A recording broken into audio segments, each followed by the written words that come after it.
Orang kafir pun dikasih lebih banyak dari orang-orang yang beriman.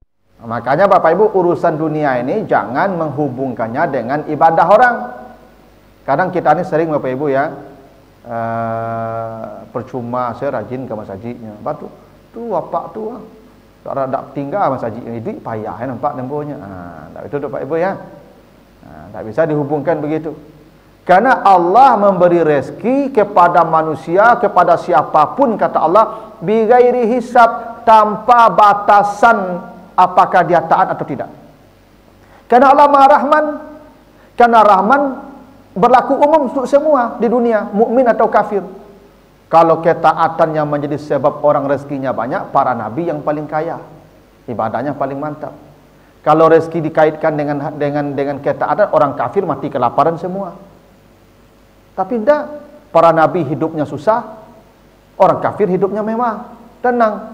Kenapa? Karena rezeki di dunia bighairi hisab, tanpa batasan apakah dia taat ataukah tidak. Yang penting Allah menunjukkan rahmannya, bagi saja tanpa batasan apa-apa. Nah, itu bukti Rahman itu berlaku juga untuk semua manusia termasuk orang kafir. Di surah Az-Zariyat ayat 22 kata Allah, wa fis sama'i rizqukum wa ma tu'adun. Semua yang ada di dunia ini, mukmin atau kafir, sudah dicatatkan Allah rezekinya di langit. Nah, ini Bapak Ibu, itu rahmannya Allah. Allah tidak akan membatasi dia lahir kafir nih, bapak ibunya kafir, lalu tidak dikasih catatan rezeki. Enggak. Semua yang lahir sudah memiliki catatan rezeki. Itu rahmannya Allah. Makanya Bapak Ibu, rezeki kita ini tidak akan bertukar. Rezeki kita tidak akan salah kirim Tuhan. Semua yang dicatatkan di langit pasti sampai. Yang tidak dicatatkan tidak akan sampai. Makanya habis salat kita selalu berdoa, Allahumma la mani'a lima a'taita wa la mu'tiya lima mana'ta wala radda lima qadaita. Ya Allah, kalau engkau sudah mencatatkannya, sedunia orang menghalangi tidak akan terhalangi. Bila engkau tidak mencatatkannya, sedunia orang mengantarkannya tidak akan sampai. Makanya Bapak tidak usah rusuh soal dunia ni, soal rezeki ini. Jemput sajalah bagian kita. Karena kata Allah begitu, wabtaghi fima atakallahu darul akhirah wala tansa nasibaka minad dunya. Carilah akhirat, jangan lupakan bagianmu di dunia. Karena yang di dunia sudah dibagikan Allah. Mukmin atau kafir pasti ada bagiannya. Dan bagian itu tidak akan bertambah, tidak akan berkurang karena pintarnya kita mencari dunia. Oh, dia sekolah tinggi, tu kayo, tidak. Oh, dek bodoh sekolahnya, tu miskin, tidak ada hubungan, tak ada hubungan. Banyak orang sekolah tinggi, Ibu, ya tak? Ya, banyak tu. Ya, doktor ni malah. Pikan kamari pakai motor saya. Ikut tak tamat SD lah, Pak. Fotonya, rotonya, Pak. Ya tak? Kan tak ada hubungnya pendidikan itu. Tak ada berhubungan. Kita belajar tu ya kerana perintah Allah. Kita mencari ilmu wajib hukumnya dapat pahala, ridha Allah pada kita. Para malaikat menaungi kita. Malaikat memintakan ampun atas dosa. Itu saja kita belajar. Bukan untuk kaya belajar tu, Ibu. Kenapa? Karena bagian kita sudah dibagi oleh Allah. Itu rahmannya Allah. Ya, semua dapat bagian sesuai dengan kehendak Allah. Makanya wa fis sama'i rizqukum wa ma tu'adun. Itu bukti rahman untuk dunia. Kata Allah di surah Az-Zukhruf ayat 32, ahum yaksimuna rahmata rabbik nahnu qasamna bainahum ma'isatahum fil hayatid dunya wa rafa'na ba'dahum fawqa ba'din darajat. Kata Allah, kami telah membagi-bagikan dunia untuk mereka. Kami yang membagi-bagikan dunia untuk mereka, kata Allah. Dan kami lebihkan satu dari yang lain dalam pembagian itu. Itu makanya Bapak Ibu, kalau ada orang hasad dengan rezeki orang, maka semua amalnya dihapus seperti kayu dibakar oleh api. Kenapa? Karena dia tidak beriman dengan ketentuan Allah. Allah Maha Rahman, Allah telah membagi-bagikan dunia sesuai kehendaknya. Dan ada yang dikasih lebih. Bapak ibu kayu, kau bukan dek santi yang mencari piti. Memang potongannya gadang dia gitu Tuhan. Ndak bakal rajo kari punya kayu itu mah. Ada orang lah karajo kari, kalau tukang becak tu apa ibu pada kari karajo tu dari pagi sampai sore mengayuh becak sampai karingi seluruh badan tu. Tapi hari tu dapat seketiknya ibu. Ada orang batia-tia saja ibu. Hi guys. Nama tu Pak, YouTuber. Ya, hi guys saja Pak. Itu miliaran seminggu penghasilan Pak. Ya, kan tak ada hubungannya dengan kekuatan mencari rezeki tu. Memangnya gadang di potongan Tuhan, sudah terima gadang tu. Anda boleh kita iri dengan rezeki orang, biarlah dia dapat lebih. Ya tu. Karena Allah yang membagi-bagi, nahnu qasamna, kami yang memotong-motongkan kue untuk kalian. Dan kami yang melebihkan. Bukan dek kalian pandai mencari, dek lebih itu kami yang bagi lebih. Tu. Itu namanya Rahman. Dan itu berlaku semua. Dan itu untuk urusan dunia. Sementara Rahim, Rahim hanya untuk orang beriman saja. Mari kita lihat ayat-ayatnya. Pertama, Al-Ahzab 43. Apa kata Allah? Wa kana bil mu'minina rahiman. Dan Allah Maha Rahim kepada orang-orang yang beriman. Kalau tadi Famay yujirul kafirin min azabin alim qul huwar rahman. Itu di Al-Muluk tadi ya. Untuk orang kafir Ar-Rahman, untuk orang mukminin Rahim. Nah, ini menjadi bukti nih bahwa sifat Rahim itu hanya untuk orang beriman. Apa kata Allah di Al-A'raf ayat 56? Inna rahmatallah qaribun minal muhsinin. Sesungguhnya rahmat Allah, sifat rahimnya Allah itu maha dekat bagi orang-orang yang muhsinin. Apa itu muhsinin? Muhsinin itu orang beriman. Karena muhsinin itu Nabi ditanya oleh Jibril, apa itu ihsan? Orangnya muhsin. Anta'budullah ka'annaka tarahu. Engkau beribadah kepada Allah seolah-olah melihat Allah. Fa'in lam takun tarahu fa'innahu yaraka. Kalau engkau tidak mampu melihatnya, pastikan dia melihatmu. Maka pasti dia beriman. Dan rahmat Allah hanya untuk orang yang muhsinin. Dan yang muhsin itu pasti orang beriman. Mustahil orang beriman, orang tidak beriman itu, orang kafir itu akan muhsin. Kata Allah di surah Ali Imran ayat 74. Yakhtassu bi rahmatihi may yasha'. Wallahu zul fadlil azim. Allah mengkhususkan rahmatnya bagi orang-orang yang dipilihnya. Dan orang yang dipilih itu adalah orang-orang yang beriman. Apa buktinya? Surat Al-A'raf ayat 156. Wa rahmati wasi'at kulla syai'in fasa'aktubuha lillazina yattaqun wa yu'tuna zakah wallazina hum bi ayatina yu'minun. Rahmat saya itu tanpa batas. Rahmat saya itu tidak berhingga, kata Allah. Bagi siapa nikmat saya yang tidak berhingga itu? Saya telah menuliskannya bagi orang-orang takwa yang mereka membayarkan zakat dan beriman dengan ayat-ayat kami. Nah, ini kalau rahmat yang sifatnya rahim, kata Allah, wasi'at kulla syai'in. Maha luas rahmat Allah. Nah, itulah kenapa Bapak Ibu, orang tidak akan masuk surga dengan amalnya. Tapi begitu ya. Tidak ada orang masuk surga dengan amalnya sebanyak apapun amal orang. Tidak akan masuk surga. Jangan Bapak Ibu yakin masuk surga dengan amal segini nih. Tidak. Karena tidak akan cukup amal kita mengantarkan kita ke surga. Tidak akan cukup. Kenapa? Amal kita terlalu kecil Bapak Ibu untuk mengganti surga yang mewah, yang maha luas.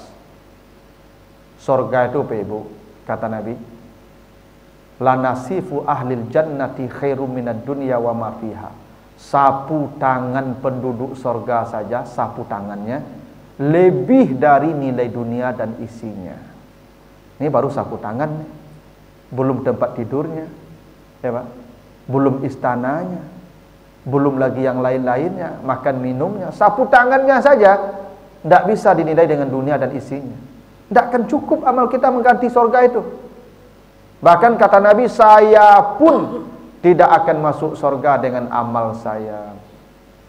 Padahal amal Nabi itu, Ibu, ya Aisyah bercerita Nabi kalau salat malam sampai bangkak-bangkak kaki beliau. Kenapa bengkak-bengkak kaki Nabi salat malam? La tas'al an husnihinna wa tulihinna. Jangan kalian tanya lama dan panjangnya Nabi berdiri. Kenapa? Karena Al-Baqarah dan Ali Imran itu kadang 1 rakaat. Itu. Ya. Awak kul huwallahu inna a'tainahu ke panjang saya. Nabi itu Al-Baqarah, Ali Imran itu 1 rakaat, Pak. Kata Nabi, itu pun tidak akan masuk surga jika dengan amal saya. Oh, lalu apa yang membawa kita masuk surga? Kata Nabi, illa ayataghammadani Allah bi rahmatihi, kecuali rahmat Allah. Jadi orang masuk surga itu dengan rahmat Allah, dan itu untuk orang beriman surga itu. Boleh jadi dia tidak punya amal, tapi karena dapat rahmat, karena dia beriman, masuk surga. Apa buktinya? Hadis Bukhari. Ada orang sudah membunuh 100 orang, kata Nabi. Dia ingin memperbaiki dirinya, ingin dia bertobat kepada Tuhannya. Lalu dia bertanya, ada tidak pintu tobat untuknya? Cari-cari tahu, ada pengajian di sana tuh Ustaz. Nah, datangilah. Berangkatlah dia dari rumahnya ke tempat pengajian itu. Di tengah jalan dia mati. Mati di tengah jalan. Maka malaikat ribut, ini orang surga atau neraka. Kata Allah, ukur jarak rumahnya ke tempat pengajian, hitung langkah kakinya. Setelah dihitung, zada shibran, berlebih sejengkal ke arah majlis. Maka kata Allah, bawalah dia ke surga dengan rahmat saya. Tidak ada amalnya, Pak. Amalnya tidak ada. Dosanya terlalu banyak, membunuh 100 orang.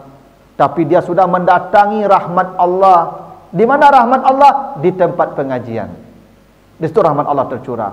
Maka dia masuk surga karena hendak mendatangi rahmat Allah. Itu buktinya rahmat Allah itu tanpa batas untuk orang beriman. Hingga dia masuk surga tanpa amal, karena rahmat Allah tadi. Nah, Bapak Ibu tak pernah bunuh orang kan? Ada ibu-ibu pernah bunuh orang? Tidak ya. Nah, pengajian tiap subuh, tambah lagi yang maghribnya. Itu kalau mati tidak masuk surga, itu sulit rasanya, Pak. Sulit. Kenapa? Karena rahmat Allah sudah. Karena untuk orang beriman, rahim, dan rahmat Allah itu unlimited bagi orang beriman, tanpa batas.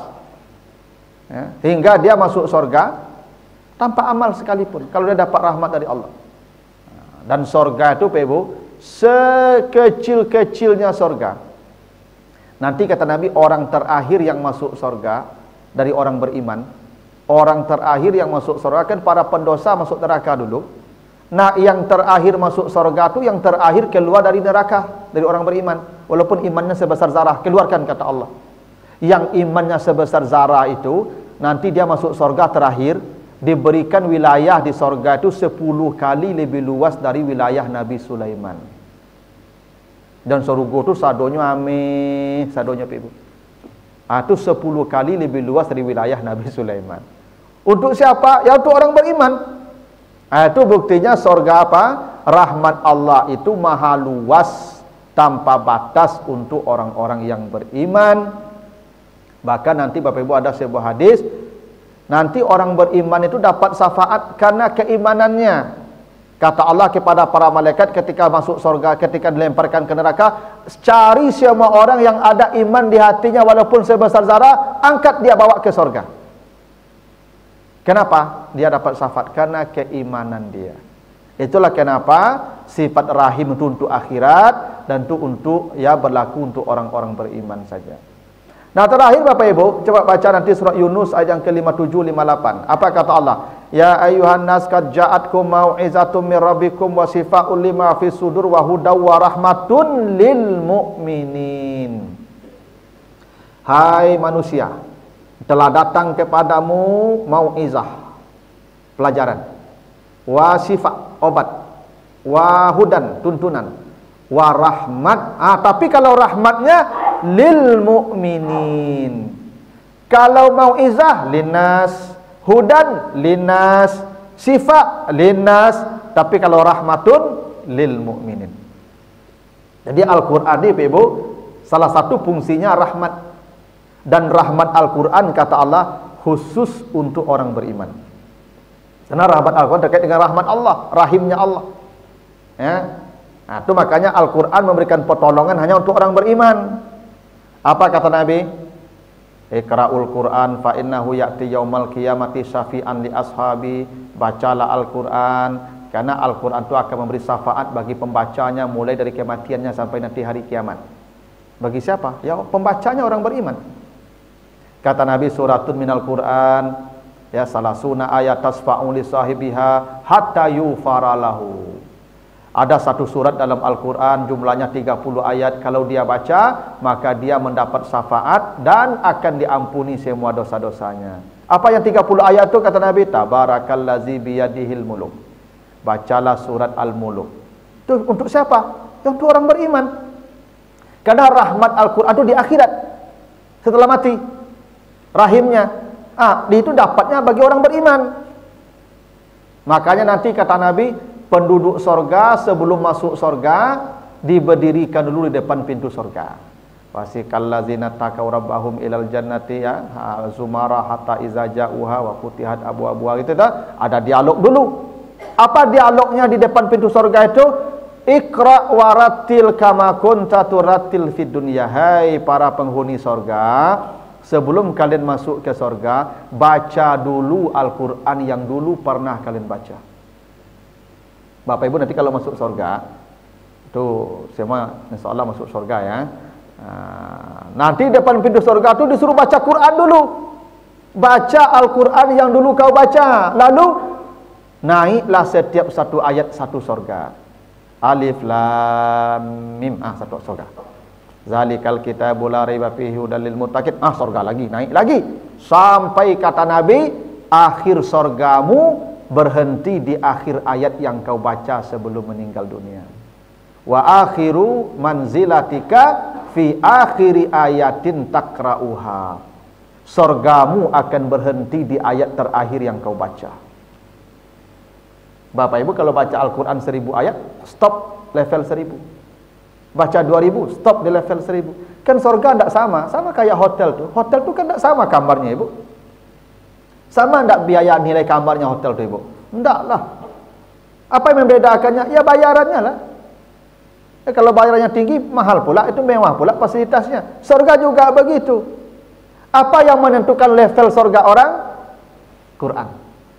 Itu katanya rahmatun lil mu'minin. Ya. Al-Quran rahmat, dan itu hanya untuk orang beriman. Kata rahim di akhirat. Itu makanya kata Nabi, man ta'allamal Quran, siapa yang belajar Al-Quran, wa hafizah atau menghafalnya, wastazharah atau mengkajinya atau mengajarkannya, adakhalahul jannah, maka dia akan dimasukkan ke sorga. Di akhirat urusannya tuh rahmatnya. Wasaffa'a asrata min ahli baitihi aujabat lahumun nar, dia membawa 10 keluarganya ke sorga yang sudah divonis masuk neraka. Itu hadis sahih itu. Bapak Ibu kalau punya anak, punya cucu yang belajar Al-Quran, yang menghafal Al-Quran, yang mengajarkan Al-Quran, yang mengkaji Al-Quran, dia masuk sorga kata Nabi. 10 keluarganya yang divonis masuk neraka, dia bawa ke sorga. Rahmat. Kapan rahmatnya? Nanti di akhirat. Itu rahmatun lil mu'minin. Makanya beruntunglah Bapak Ibu tuh. Ya kalau dapat anak atau dapat cucu yang pecinta Quran. Itu kenapa di ayat 58-nya kata Allah, qul bi fadlillahi wa bi rahmatihi fabizalika falyafrahu huwa khairum mimma yajma'un. Katakanlah, disebabkan rahmat Allah tadi, maksudnya rahmat Al-Quran tadi, maka bergembiralah, karena itu lebih baik dari semua dunia yang berhasil kalian kumpulkan. Andai Bapak Ibu menjadi orang paling kaya di muka bumi, mungkin seluruh isi dunia milik Bapak Ibu, Bapak Ibu dapat anak cucu penghafal Quran, pengkaji Al-Quran, lebih baik cucu yang penghafal Quran daripada dunia dan seisinya tadi. Makanya kata Allah, fabizalika falyafrahu. Karena engkau telah mendapatkan rahmat Al-Quran tadi, bergembiralah. Coba baca surat Ali Imran 91. Manusia di akhirat kelak, ketika manusia menampak azab, andai manusia memiliki emas seberat bumi, mil'ul ardi zahaban, mereka punya emas seberat bumi, apa yang terjadi? Laftadau bihi min su'il azab yaumal qiyamah. Dia akan melepaskan semua emas itu demi selamat dari azab. Sekarang Bapak Ibu 10 keluarganya yang dibawa ke surga, yang divonis masuk neraka. Kenapa? Karena rahmat Al-Quran. Dia punya anak cucu yang belajar Al-Quran, mengkaji Al-Quran. Makanya saya sering katakan, Bapak Ibu guru-guru mengaji itu, yang majan anak wa Al-Quran itu tak patut digajinya 500.000 sebulan itu. Tak cocok itu Bapak Ibu. Bapak Ibu nanti punya emas seberat bumi akan dilepaskan. Lepaslah. Asal selamat dari azab. Ini 10 diselamatkannya 100.000 sebulannya. 20.000 Bapak Ibu sebulannya itu menunggak 6 bulan guys. La ilaha illallah.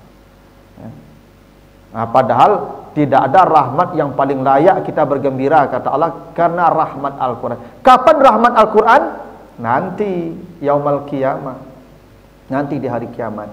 Nah, inilah buktinya Ar-Rahman untuk urusan dunia, dan itu kafir dan mukmin, sementara Rahim untuk urusan akhirat dan hanya khusus untuk orang-orang beriman. Nah, itu di antara ayatnya, dan itulah ya kenapa kita selalu membacanya Ar-Rahman Ar-Rahim. Mudah-mudahan di dunia kita dapat rahman Allah, di akhirat kita dapat rahim dari Allah. Begitulah dulu Bapak Ibu yang bisa saya sampaikan. Mudah-mudahan ada manfaatnya, lebih kurang mohon maaf. Subhanakallahumma wa bihamdika, asyhadu an la ilaha illa anta, astaghfiruka wa atubu ilaika. Wassalamualaikum warahmatullahi wabarakatuh. Kesini.